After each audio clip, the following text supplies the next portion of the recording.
Disposição de audiobook por Cristiane Batista, inscreva-se, grata. Uma premonição onírica realizada. Freud. A senhora B, uma mulher respeitável que, além disso, possui senso crítico, contou-me, a propósito de outra coisa e sem nenhuma segunda intenção, que um dia, alguns anos atrás, havia sonhado encontrar o Dr. K, um amigo e antigo médico da família, na Kartnerstrasse, em frente à loja de Is. Na manhã seguinte, ao caminhar pela mesma rua, de fato encontrou a pessoa em questão, exatamente no lugar com que havia sonhado.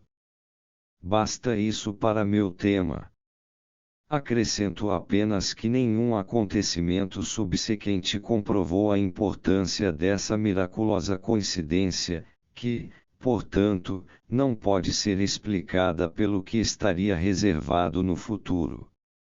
A análise do sonho foi auxiliada por algumas perguntas, que confirmaram o fato de não haver nenhuma prova de que ela tivesse se lembrado do sonho na manhã seguinte à sua ocorrência, antes de seu passeio, uma prova como haver anotado o sonho ou tê-lo contado a alguém antes que ele se realizasse.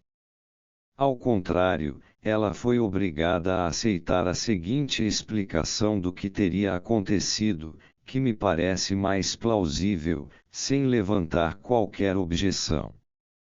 Uma manhã, ela ia andando pela Kartnerstrasse e encontrou seu antigo médico de família em frente à loja de Is. Ao vê-lo, sentiu-se convencida de ter sonhado na noite anterior justamente com aquele encontro naquele mesmo lugar. De acordo com as regras que se aplicam à interpretação dos sintomas neuróticos, sua convicção deve ter sido justificada, seu conteúdo, porém, requer uma reinterpretação. Eis um episódio do passado da senhora B com o qual o Dr. K está relacionado. Quando ela era moça, casaram-na sem seu pleno consentimento com um homem idoso, mas abastado.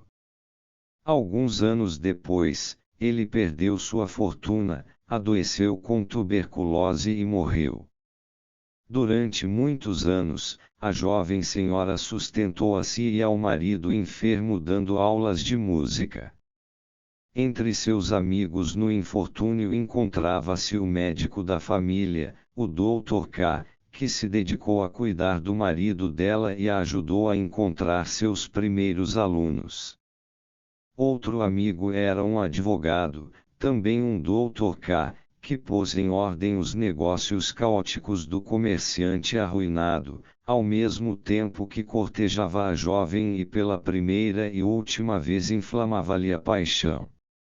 Esse caso amoroso não lhe trouxe nenhuma felicidade real, porque os escrúpulos criados por sua educação e sua mentalidade interferiram em sua entrega completa enquanto era casada e, depois, quando ficou viúva.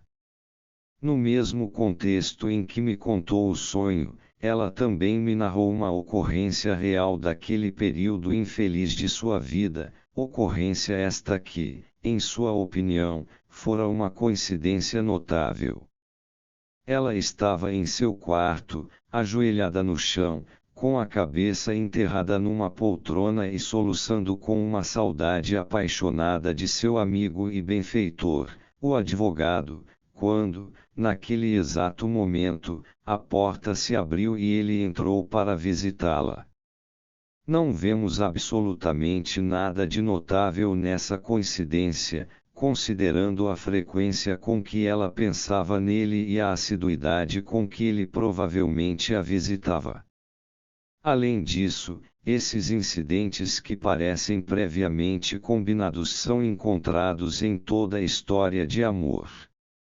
Não obstante, é provável que essa coincidência tenha sido o verdadeiro conteúdo de seu sonho e a única base de sua convicção de que ele havia se realizado. Entre a cena em que seu desejo fora realizado e a época do sonho, mais de 25 anos haviam decorrido. Nesse meio tempo, a senhora B enviuvara de um segundo marido, que a deixara com um filho e uma fortuna. O afeto da velha senhora ainda estava centralizado no Dr. K., que era agora seu conselheiro e o administrador de seus bens, e a quem ela via com frequência. Suponhamos que, nos dias que antecederam o sonho, ela tivesse esperado uma visita dele, mas que esta não houvesse se realizado. Ele já não era tão insistente quanto antes. É bem possível então que, uma noite, ela tenha tido um sonho nostálgico que a levou de volta aos velhos tempos.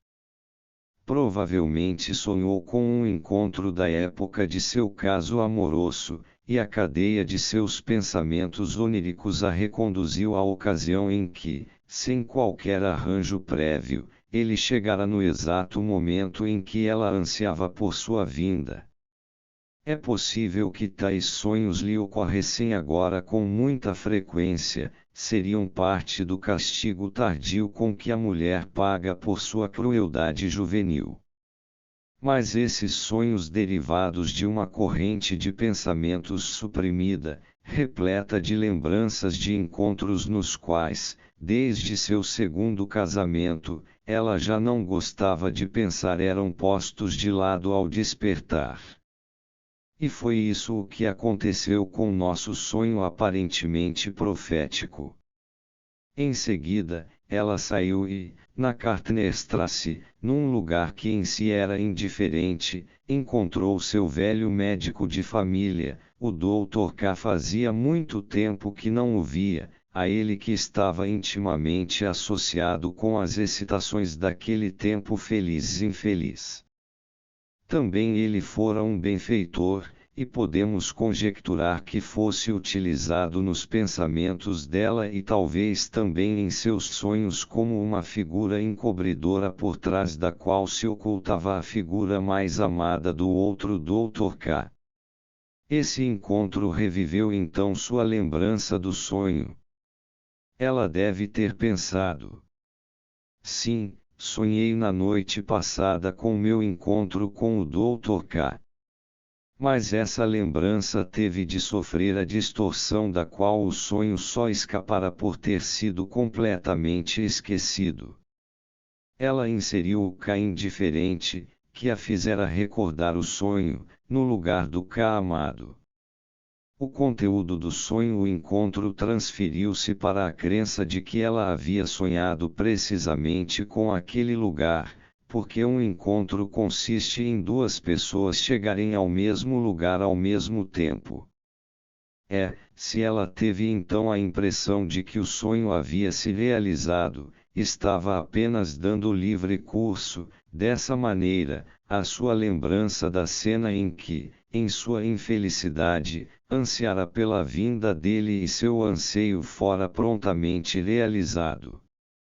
Assim, a criação do sonho a posteriori, única coisa que torna possíveis os sonhos proféticos, nada mais é do que uma forma de censura, graças à qual o sonho pode irromper na consciência.